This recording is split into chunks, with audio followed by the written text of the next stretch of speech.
Yo le voy a pedir que le dé un fuerte aplauso al Señor por la vida de Uri, el pastor Uri. Gracias, Señor.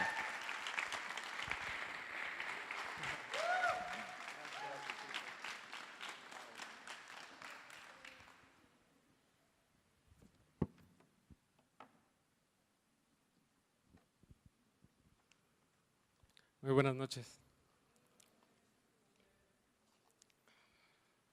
Me siento muy honrado por estar aquí. Me siento muy honrado por Lalo, por mi pastor, por mi familia, pero especialmente por mi Dios, que Él me prometió estar aquí un día y Él cumplió su promesa. Y quiero decirles que si Dios me usó a mí, Él también puede usar a ustedes. Él usó a un inútil como yo y seguramente puede usar a alguien útil como tú. Y bueno, esta noche a mí me dijeron que pasara lo que pasara yo no fuera a contar chistes de suegras. Sin embargo, yo creo que hay un muy mal concepto de las suegras y para romper los nervios me gustaría contarles una historia. Llegó un día un señor a la casa de una familia y preguntó, Señor, al señor que le abrió, le dijo, Señor, ¿cómo se llama? Y él dijo, Adán. ¿Y su esposa? Y él dijo, Eva. Dijo, qué curioso, ¿de casualidad no está la serpiente también en su casa? Y él le dijo, permítame, ¡suegra! Ahí le hablan.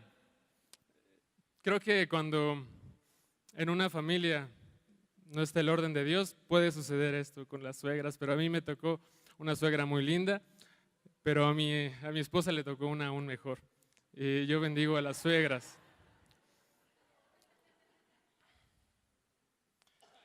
Pues yo estoy muy nervioso, yo he estado muy nervioso toda la semana, pero entendí que no se trata de si es mi primera vez o es tu primera vez en este lugar, sino se trata solamente de lo que Dios logre transformar a través de mi vida. Primero lo que Él transforme en mi vida mientras yo hable y lo que Él transforme en tu vida. Y espero que hoy Él transforme algo especial en ti. Por eso te invito a que ores junto conmigo, que cierres tus ojos. Vamos a orar a nuestro Dios para que Él nos transforme esta noche. Señor Jesús, te doy muchas gracias por esta noche que tú estás aquí, que eres tú el que nos transforma. Te pido que abras nuestro corazón, que hagas lo que tú planeaste hacer desde antes de la fundación del mundo, Señor. En el nombre de Jesús. Amén. Bueno, de lo que yo les quiero hablar hoy tiene que ver con la historia que le sucedió a un amigo la semana pasada. Él, al igual que yo, desde muy joven tuvo el deseo de ser pastor. Yo cuando platicaba con él siempre me inspiraba. Yo estoy seguro que él es aún mucho más talentoso que yo. Él tiene un llamado muy grande. Y con el tiempo nos dejamos de ver un poco. Yo me enteré que él se había alejado en parte de Dios. Desgraciadamente tuvo un accidente y fuimos a ver a su familia. Yo platicaba con su mamá y ella me decía que en los últimos meses él había tenido una relación con una chica y se había alejado mucho de Dios. Él estaba muy mal, su familia le aconsejaba, le decía que despertara, que eso no era para él, que él tenía un llamado, que él tenía algo que hacer aún para Dios. Él escuchaba, yo estoy seguro que él luchaba porque yo pasé por algo similar. Un día él decidió terminar esa relación. No duró mucho tiempo, duró menos de una semana lejos de esta persona. Regresó con ella y antes de una semana tuvo un accidente muy grave y hoy está él peleando por su vida. Eso me tocó el corazón porque yo pasé por algo muy similar antes de conocer a Dios. Cuando Lalo me interrumpió ese día que yo me iba a salir, yo venía en una situación muy difícil y me preguntaba por qué a mí me dio tiempo de arrepentirme y por qué a mí no me pasó un accidente tan grave, por qué yo no sufrí tanto, yo he fallado tanto, he lastimado a tantas personas y por qué Dios no permitió que eso me sucediera a mí. Yo lloraba pensando en eso. ¿Por qué? ¿Por qué a él sí sufrió las consecuencias y yo no? Si yo soy aún más pecador que él.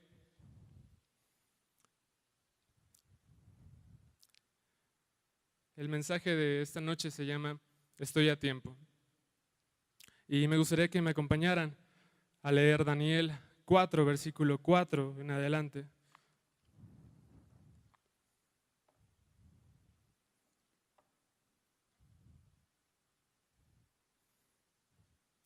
En esta porción llamada La locura de Nabucodonosor, este rey de Babilonia tuvo un sueño. Este rey era ajeno al pueblo de Dios, pero tuvo un sueño. En el versículo 4 dice: yo, Nabucodonosor, estaba tranquilo en mi casa y floreciente en mi palacio. Vi un sueño que me espantó y tendido en mi cama, las imaginaciones y visiones de mi cabeza me turbaron. Después de esto, él mandó a traer a todos los sabios, incluso adivinos, brujos, magos, a todo tipo de personas que pudieran ayudarle a entender ese sueño. Él, al igual que tú y que yo, aún sin conocer de Dios, supo que Dios le estaba hablando, que Dios le estaba llamando, que Dios tenía algo para él. Él empezó a buscar por otros lados, así como yo lo hice antes de conocer a Dios. Y no encontramos ninguna respuesta en otro lugar, hasta que en el versículo 7 dice: y vinieron magos, astrólogos, caldeos y adivinos, y les dije el sueño, pero no me pudieron mostrar su interpretación. Hasta que entró delante de mí Daniel, este hombre de Dios. Déjame decirte que solo hay respuesta donde está el verdadero Dios. Solo hay respuesta en un lugar donde el Dios al que le creen se llama Jesucristo. Solo hay respuesta en un lugar donde lo que se enseña es la Biblia. La Biblia, lo que enseñó ese mismo Dios, Jesús. Un lugar donde está el Espíritu Santo. Solo ahí hay respuesta. Del versículo 8 en adelante hasta el versículo 17, Daniel escucha el sueño del rey. Vamos a leer el versículo 17. Dice: la sentencia es por decreto de los vigilantes y por dicho de los santos, la resolución para que conozcan los vivientes que el Altísimo gobierna el reino de los hombres y que a quien Él quiere lo da y constituye sobre él al más bajo de los hombres. Versículo 18 dice: yo, el rey Nabucodonosor, he visto este sueño. Tú pues, Belsasar, le está diciendo a Daniel, dirás la interpretación de él, porque todos los sabios de mi reino no han podido mostrarme su interpretación, mas tú puedes, porque mora en ti el Espíritu de los dioses santos. El versículo 20, después de que Daniel estaba meditando y turbado por la interpretación de este sueño, le comienza a decir, vamos a leerlo de corrido esta historia. El versículo 20 dice: el árbol que viste, que crecía y se hacía fuerte y cuya copa llegaba hasta el cielo y que se veía desde todos los confines de la tierra, cuyo follaje era hermoso y su fruto abundante, y en que había alimento para todos, debajo del cual moraban las bestias del campo y en cuyas ramas anidaban las aves del cielo. Tú mismo eres, oh rey, que creciste y te hiciste fuerte, pues creció tu grandeza y ha llegado hasta el cielo, y tu dominio hasta los confines de la tierra. Y en cuanto a lo que vio el rey, un vigilante y santo que descendía del cielo y decía: cortad el árbol y destruidlo, mas la cepa de sus raíces dejaréis en la tierra, con atadura de hierro y de bronce en la hierba del campo, y sea mojado con el rocío del cielo, y con las bestias del campo sea su parte, hasta que pasen sobre él 7 tiempos. Versículo 24. Esta es la interpretación, oh rey, y la sentencia del Altísimo, que ha venido sobre mi señor el rey, que te echarán de entre los hombres, y con las bestias del campo será tu morada, y con hierba del campo te apacentarán como a los bueyes. Y con el rocío del cielo serás bañado, y 7 tiempos pasarán sobre ti, hasta que conozcas que el Altísimo tiene dominio en el reino de los hombres, y que lo da a quien Él quiere. Verso 26, y en cuanto a la orden de dejar en la tierra la cepa de las raíces del mismo árbol, significa que tu reino quedará firme. Esto es importante. Luego que reconozcas que el cielo gobierna. Por tanto, aquí viene la recomendación, el consejo de parte de Dios. Por tanto, oh rey, acepta mi consejo. Tus pecados redime con justicia y tus inequidades haciendo misericordias para con los oprimidos, pues tal vez será eso una prolongación de tu tranquilidad. Después de eso, tristemente no hizo caso el rey. Verso 28 dice, todo esto vino sobre el rey Nabucodonosor. Al cabo de 12 meses, paseando en el palacio real de Babilonia, habló el rey y dijo, ¿no es esta la gran Babilonia que yo edifiqué para casa real con la fuerza de mi poder, para gloria de mi majestad? Y aún estaba la palabra en la boca del rey cuando vino una voz del cielo. A ti se te dice, rey Nabucodonosor, el reino ha sido quitado de ti. Y de entre los hombres te arrojarán, y con las bestias del campo será tu habitación. Y como los bueyes te apacentarán, y 7 tiempos pasarán sobre ti, hasta que reconozcas que el Altísimo tiene el dominio en el reino de los hombres, y lo da a quien él quiere. En la misma hora se cumplió la palabra sobre Nabucodonosor, y fue echado de entre los hombres, y comía hierba como los bueyes, y su cuerpo se mojaba con el rocío del cielo. Y sigue hablando de lo que le sucedió a este rey. Es muy interesante cómo en el verso 27, a pesar de que hubo una llamada de atención, una palabra de parte de Dios, no importa si era un sueño, no importa si era una persona que te habló hace unos días, si es hoy la noche en la que Dios te está hablando, pero siempre hay una llamada antes de las consecuencias, antes de que venga esa sentencia y se cumpla sobre nuestra vida. Este rey decidió rechazar ese consejo y aún así tuvo 12 meses. Y después de 12 meses hizo todo lo contrario. En lugar de arrepentirse, que es lo que Dios esperaba, él hizo todo lo contrario. Siempre hay un tiempo de misericordia en nuestra vida. El verso 27 dice ese secreto. Por tanto, rey, acepta mi consejo. Tus pecados redime con, si me ayudan a leer, ¿qué dice? Tus pecados redime con justicia. No se trata de que este rey lavara sus pecados haciendo obras. Nuestra justicia es Jesús. Les pido que me acompañen a leer Romanos 3, del verso 21 al 24. Dice, ¿quién es nuestra justicia?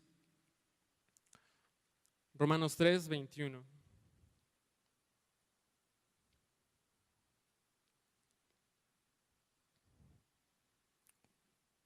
Dice, pero ahora, aparte de la ley, se ha manifestado la justicia de Dios, testificada por la ley y por los profetas.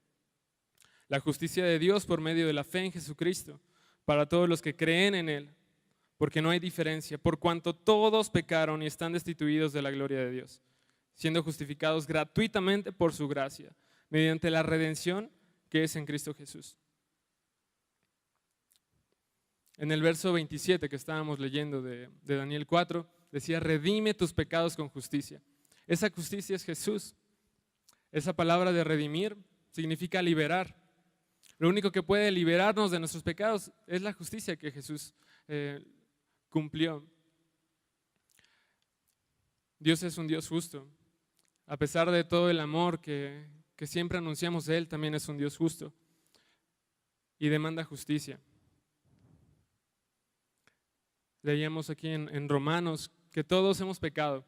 No importa si conocíamos la ley o no, no importa si tú has leído o no la Biblia. Si hoy es la primera vez que estás aquí, hay una ley de Dios de la cual no podemos escapar. Hay leyes naturales de las cuales no podemos huir, no importa dónde vayamos alrededor de la tierra, no podemos huir de la gravedad, así como de la justicia de Dios y de sus leyes. Si nosotros vamos a un país extranjero y rompemos una ley de esa nación, aun si no la conociéramos, aun si no habláramos ese idioma, seríamos juzgados culpables. Sin embargo, Dios nos dio tiempo. Después de haber pecado, nos dio tiempo para que nos arrepintiéramos antes de las consecuencias. Quiero citar otros ejemplos. Este hombre tuvo 12 meses. David, en 2 de Samuel, capítulo 11, verso 27, dice que pasaron nació su hijo, el cual tuvo con la mujer que robó de su soldado más valiente, el cual también mató. Nació este hijo. Esto le desagradó a Dios. Y aún así, después de esos 9 meses que tuvo David, no llegó a arrepentirse.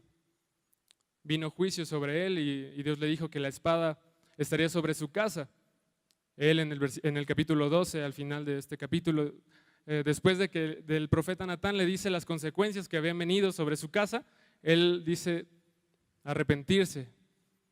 Dios le perdona la vida, pero las consecuencias ya le habían alcanzado. A pesar de todos los meses que tuvo, esos 9 meses que tuvo al menos mientras nació su hijo, que no aprovechó para arrepentirse, las consecuencias llegaron.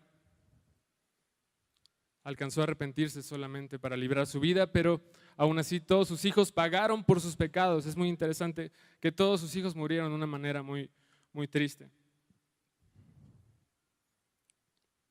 En el capítulo 36, primero me gustaría mencionar algo. El pueblo de Jericó, que fue la tierra que conquistó el pueblo de Israel, después de 40 años de vagar en el desierto, cuando llegó el pueblo a Jericó, ellos decían que ya conocían de los milagros y señales que había hecho Dios. Ellos ya conocían que tenían un Dios poderoso. Aún así, después de 40 años no había sido suficiente para que ellos se arrepintieran. He escuchado que muchas personas dicen que el Dios del Antiguo Testamento es un Dios injusto, que solo habla de ira y sangre, de condenación, pero para nada. Cuando leemos las historias de la Biblia vemos que siempre hubo un tiempo de misericordia y que el pueblo y un pueblo tras otro lo rechazaron esa misericordia, se acabó el tiempo y vino la sentencia. En el capítulo 36 de Jeremías, ahora sí,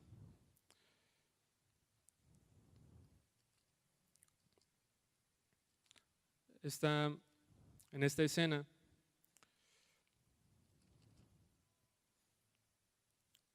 Jeremías había escrito lo que Dios le había mandado para exhortar al pueblo.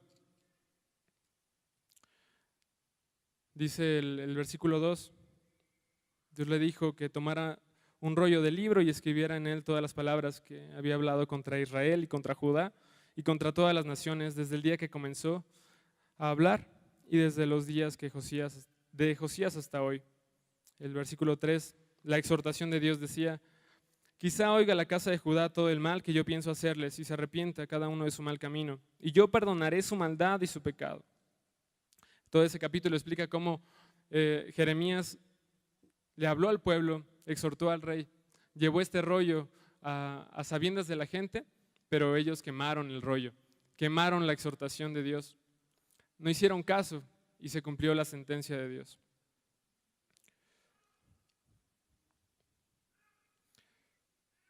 Me di cuenta que las consecuencias del pecado no siempre son inmediatas. Y esto tiene dos lados muy, muy interesantes. Porque si fueran inmediatas, seguramente habría menos interesados en pecar. Por eso te pido que le digas a la persona que está a tu lado: ya no te gustaría. Si las consecuencias del pecado fueran inmediatas, ya no te gustaría. Gracias.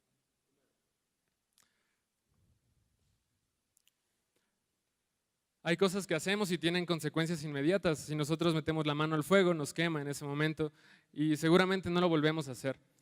Pero Dios ha hecho leyes muy especiales, donde en el pecado inmediatamente no nos quemamos, al contrario, sentimos placer, pero por dentro nos empezamos a quemar y además quema nuestro futuro.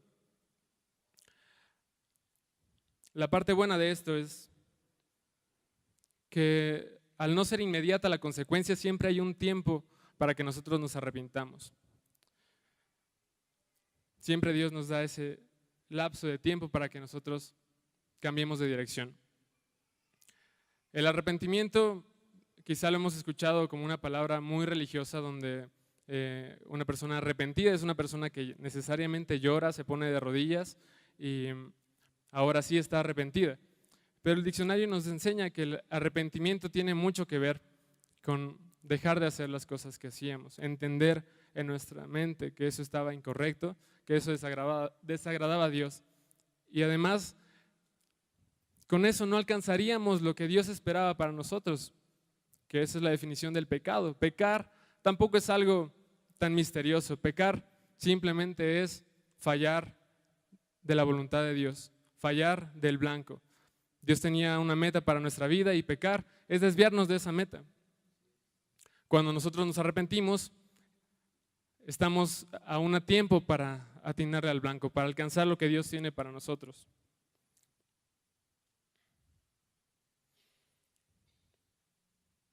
Por favor, acompáñenme a Gálatas, capítulo 5, del verso 19 al 21.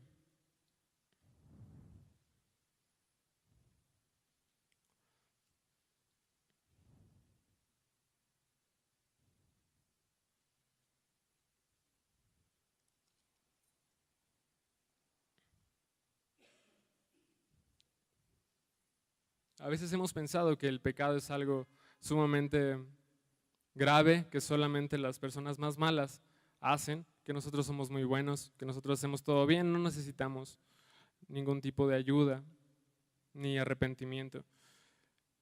En este pequeño pasaje nos enseña algunas de estas obras por las cuales no entraremos al cielo. Y dice el verso 19: y manifiestas son las obras de la carne, que son adulterio, fornicación, inmundicia, lascivia. Y aquí pensamos, ok, esas son cosas muy graves, eso yo no lo hago quizás. Pero él sigue avanzando: idolatría, hechicerías, enemistades, pleitos, celos, iras, contiendas, disensiones, herejías, envidias, homicidios, borracheras, orgías y cosas semejantes a estas, acerca de las cuales os amonesto, como ya os lo he dicho antes, que los que practican tales cosas no heredarán el reino de Dios. Cuando nosotros leemos en el versículo 20 que menciona pleitos, celos, iras, es más fácil entender que nosotros hemos fallado muchas veces, quizás muchas muy graves, y aún no hemos visto consecuencias. Hemos pecado de una manera que delante de Dios nos impediría entrar al cielo, pero aún así vivimos tranquilos. Vivimos sin que nos atropellen, sin que nos caiga un rayo. Vivimos aquí. ¿Por qué? Porque Dios nos está dando tiempo para arrepentirnos. Porque Dios está sacando a la luz esas cosas que están mal en nuestro corazón. Es muy triste ver dentro de las iglesias, no necesariamente allá afuera donde la gente no conoce de Dios, pero ver que aquí adentro hay tantos pleitos, hay disensiones, aún dentro de esta familia tan grande hay personas que no nos hablamos, hay personas que evitamos. ¿Dónde entonces está este versículo para nosotros? Aún así hay relaciones de personas que van a la iglesia que delante de Dios están mal, que delante de Dios tienen algún pecado oculto. Y esas personas, podemos ir a la iglesia, podemos reunirnos. ¿Y dónde están las consecuencias? Yo he visto mucha gente frustrada por ver a otra persona a su lado cometer el peor de los pecados delante de él y frustrarse porque esa persona sigue adelante, sigue tan sonriente, sigue con tanta armonía su vida. Pero déjeme decirte que Dios es justo. No permite que las consecuencias sucedan ese mismo día, por su gracia, no porque Él sea injusto. Él permite que esa persona, igual que yo, tengamos un tiempo prolongado muchas veces por su gracia, para que nosotros nos arrepintamos.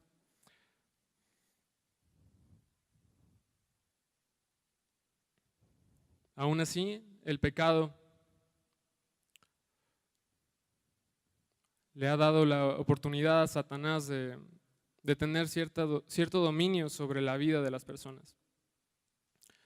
Eso es lo que dice Romanos 6:23, porque la paga del pecado es muerte. Cuando una persona peca en cualquier magnitud, ya sea con un pleito, con un celo o con algo que podemos pensar que es muy alto, como un homicidio, como robar, no importa el tamaño. Cuando una persona peca, le ha dado autoridad al enemigo sobre su vida.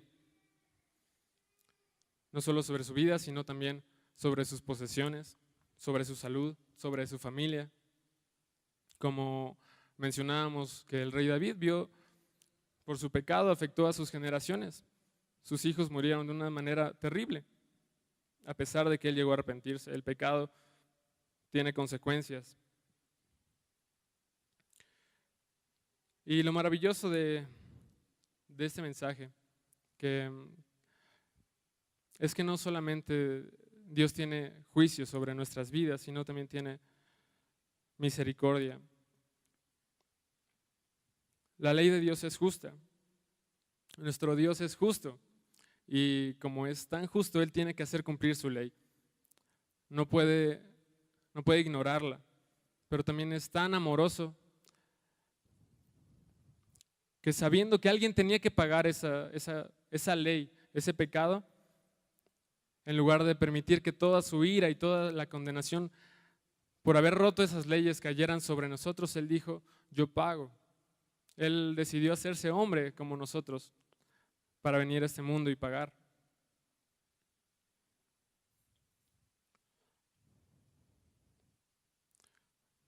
Les pido que me acompañen a 2 de Pedro 3, verso 9.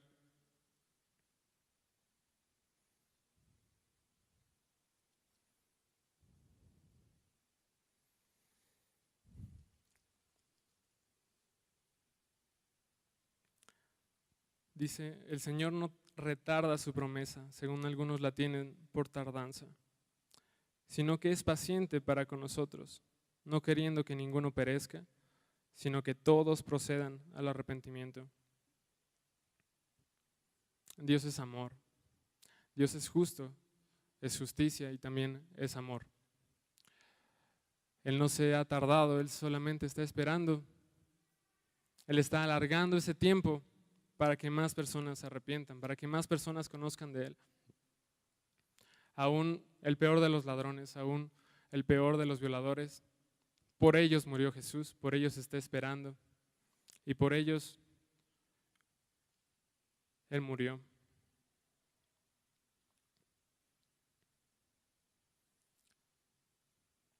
Ese es el Evangelio. Jesús murió por el pecador, no importa el tamaño de su pecado. Les pido que vayan conmigo a Juan 3:16, el versículo más hermoso del Nuevo Testamento.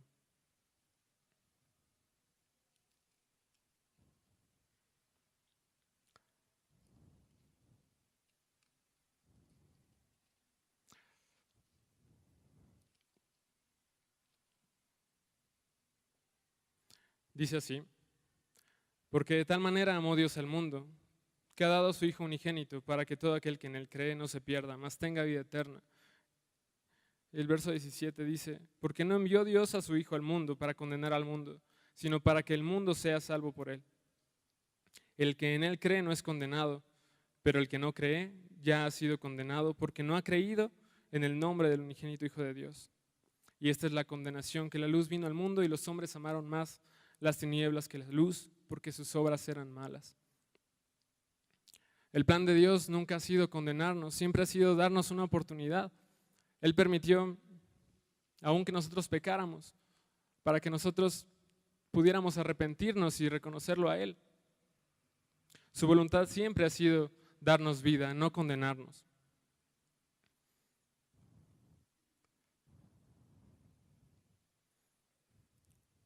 Desgraciadamente, como dice el versículo 19, la condenación es que los hombres rechazaron esa luz que venía de Dios, esa luz que es Jesús, fue rechazada.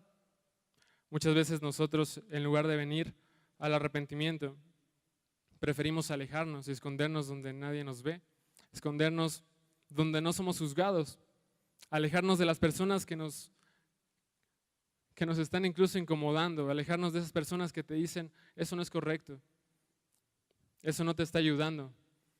Muchos de nosotros hemos rechazado ese consejo, así como lo hizo el rey Nabucodonosor.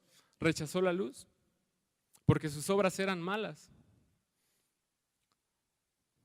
pero todos nosotros hemos decidido acercarnos a la luz. No importa que en esta luz podamos ver nuestra ropa sucia, nuestra ropa rasgada, que en la oscuridad no se nota. En la oscuridad nadie sabe si estoy manchado, nadie sabe si mi ropa está rasgada. Es muy cómodo vivir en la oscuridad.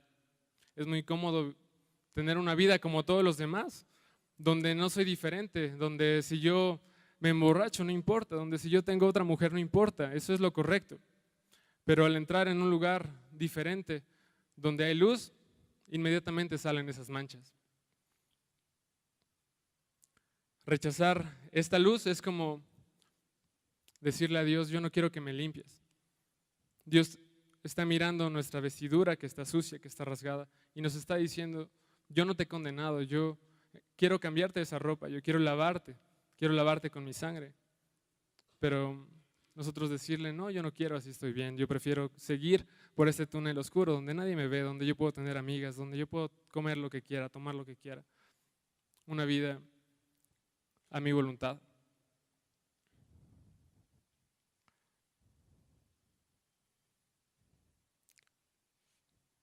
Nosotros hemos decidido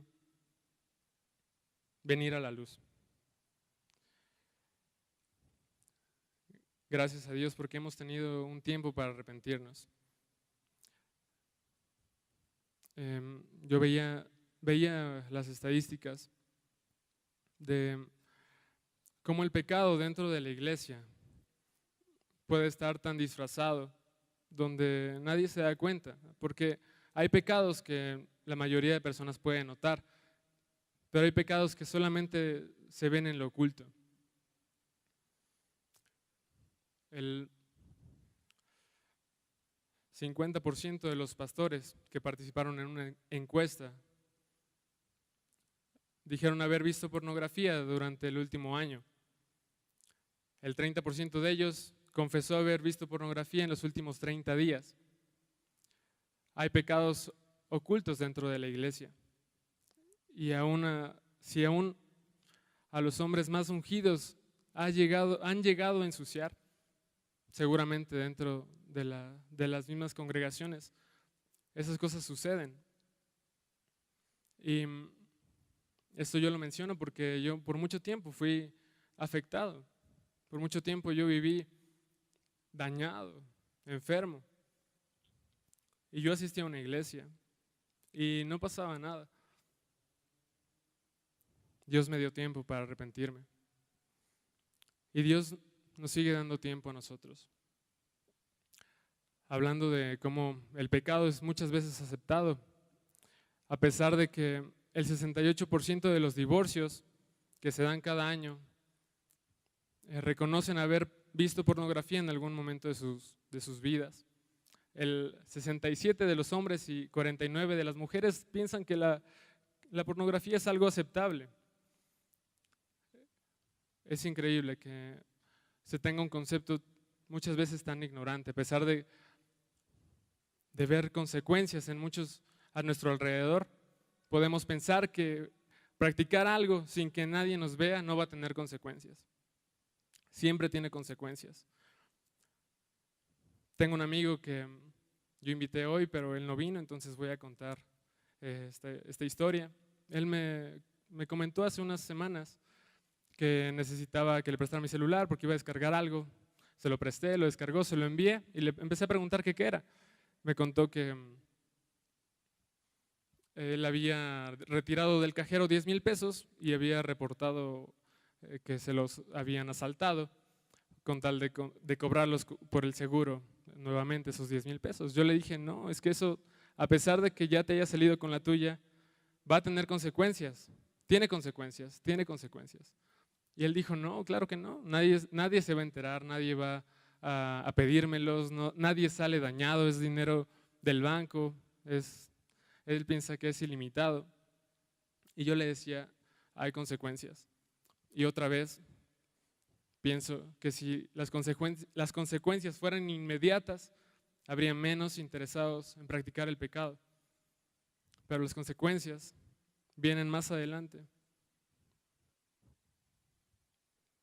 pero siempre hay consecuencias, a menos que nosotros, como leíamos, hayamos creído en Jesús, hayamos creído que Él sea nuestra justicia. No había manera de que nosotros recuperáramos tantas de nuestras faltas, que nosotros limpiáramos nuestra maldad, solamente a través de la justicia que Él cubrió. Solamente así podemos nosotros liberarnos de esa condenación. Dice Números 23, 19, que Dios no es hombre para que mienta, ni hijo de hombre para que se arrepienta.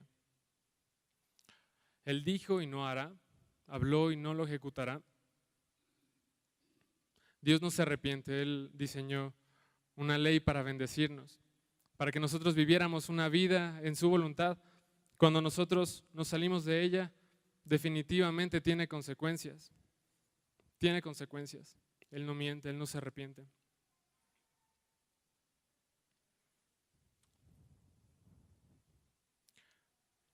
Y creo que, como leíamos al principio, estamos a tiempo. Si estás aquí es porque estás a tiempo. Si estás aquí y no has tenido un accidente grave que te haya impedido llegar aquí, tú estás a tiempo. Aún si piensas que has perdido todo, aún si piensas que ya vives las consecuencias de tus peores pecados, si piensas que estás solo, que estás abandonado, que no tienes a nadie, que tus hijos te han dejado, que tus padres te desprecian, aún si te sientes el más despreciado de toda la tierra por los pecados que cometiste, aún si te sientes el más sucio, el más indigno, aún estás a tiempo. Te pido que le digas al que está a tu lado, estoy a tiempo. Díselo, estoy a tiempo.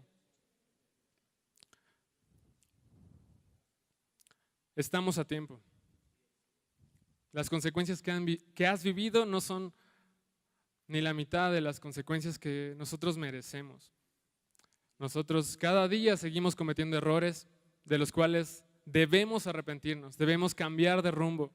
Quizás tú hoy vengas a este lugar con una situación en tu vida incorrecta, habiendo hecho algo oculto, habiendo hecho algo que pensaste que nadie se dio cuenta esta semana. Aún en los meses anteriores, tú, mientras escuchas esto, a tu corazón viene algo que sabes que estuvo mal, algo que no tuvo consecuencias, pero que tú supiste en ese momento que era incorrecto. Estás a tiempo. Si no has vivido las consecuencias, estás a tiempo.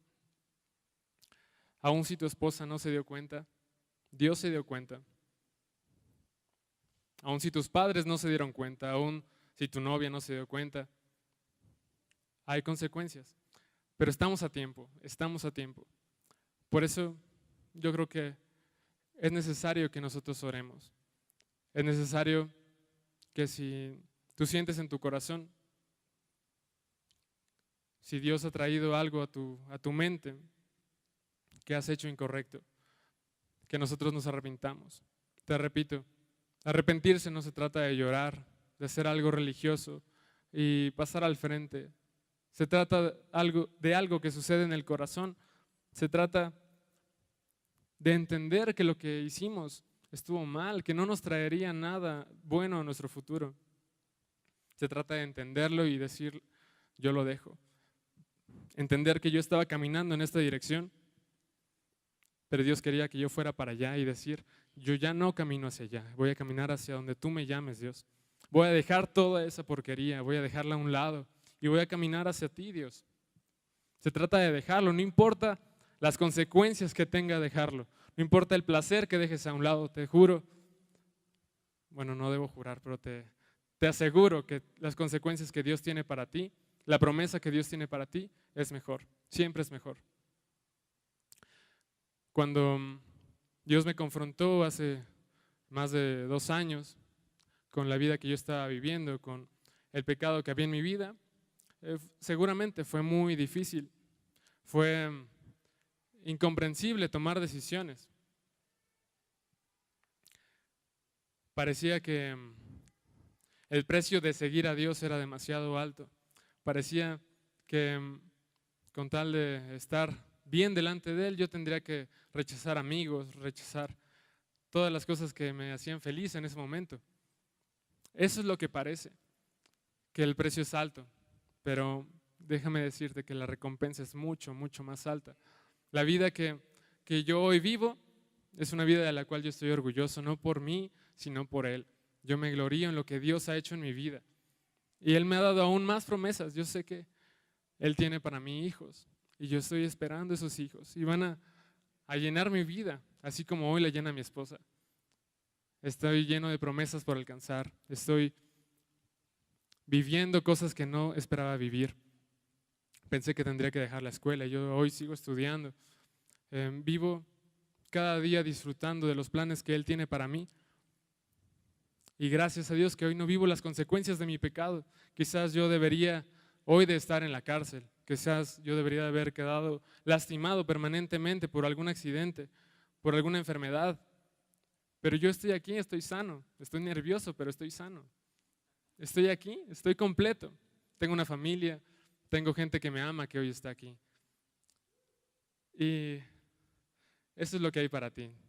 Te aseguro que vale la pena dejar las cosas que hoy traías a este lugar, las cuales te habían lastimado, las cuales te habían estado condenando, porque quien te ha condenado no ha sido Dios. El que condena y el que hace sentir culpable no ha sido Dios. Lo que Dios hace es siempre animarnos. Hay alguien que siempre está acusándonos.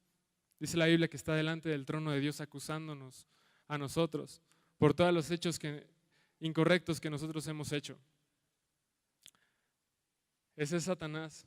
Y esa condenación que tú tenías, Dios quiere quitártela. Esa sensación de ser el despreciado, de ser el incapaz, el desamparado, el que nadie quiere. Por todo el pecado que tú has cometido, Dios quiere quitarlo.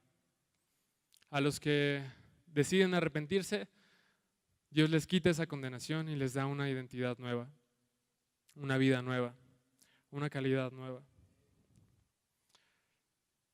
Si tú estás dispuesto, te pido que me acompañes a orar. Hoy estamos a tiempo. Te invito a que cierres tus ojos solamente para que no te distraigas. Olvídate de cualquier persona que esté a tu lado. Olvídate de quién te va a escuchar. Te pido que escuches la voz de Dios que hoy te está redarguyendo, que está tocando tu corazón, sacando a la luz eso que ha estado oculto, eso que ha estado en lo oscuro, eso que pensaste que no tenía consecuencias, hoy Él lo está sacando a la mesa. Te pido que identifiques eso. No hay pecado pequeño ni hay pecado más grande. Todos nos han alejado de su gloria. Pero esta noche esos pecados van a ser hechos a un lado. Si tú quieres hacer esta oración, te pido que ores conmigo y le digas: Señor Jesús, gracias por sacar a la luz el pecado. Gracias porque yo no he vivido las consecuencias de mi pecado. Gracias porque puedo estar aquí esta noche y entender verdaderamente que tú quieres algo mejor para mí. Yo hoy entiendo que quieres algo mejor para mí, que si yo no he muerto es porque tú tienes planes para mi vida. Si yo no he sufrido las consecuencias de toda mi maldad es porque tú tienes algo para mí. Yo te creo a ti, Jesús, y te pido que hoy limpies mi corazón, limpia mi vida. Díselo, limpia mi vida. Si nunca lo has hecho, te pido que pongas atención y le digas: Señor, límpiame con tu sangre. Borra mis pecados. Me arrepiento por todo el mal que le he hecho a la gente. Me arrepiento por haber lastimado a tantas personas. Me arrepiento, Señor. Me arrepiento, Señor. Hoy quiero pedirte que entres a mi vida. quiero pedirte que entres a mi corazón, te recibo en mi corazón. Te pido que seas mi Señor y mi Salvador. En el nombre de Jesús. Amén. Si esta es la primera vez que tú haces esta oración, quiero pedirte que alces tu mano. Quiero explicarte algo muy importante. Si es la primera vez que tú estás en un lugar como este y tú le pides a Dios que te limpie, te pido que me alces tu mano. ¿Alguien más? Gracias, gracias. Muy bien. Déjenme explicarles una cosa. La Biblia nos enseña que nosotros somos salvos a partir de este día en el que nosotros le pedimos perdón por nuestras fallas. A partir de ese día en el que nosotros le decimos a Jesús que entra a nuestro corazón, nuestro nombre se escribe en el libro de la vida y nuestra entrada al cielo ya está comprada. Este día es el día en el que comienza una nueva vida. Dios nos hace nuevas personas, cambiando nuestro destino. Nosotros teníamos un destino. Teníamos una condena, una sentencia sobre nuestra vida, pero a partir de hoy eso es cambiado y somos hechos personas nuevas. Hay una nueva esperanza, y por eso estamos aquí, por eso Dios los trajo a este lugar. No fue ninguna coincidencia. Dios quiere algo de ustedes, Dios quiere limpiarlos, darles los deseos de su corazón, quiere cambiar su pasado y darles un futuro nuevo.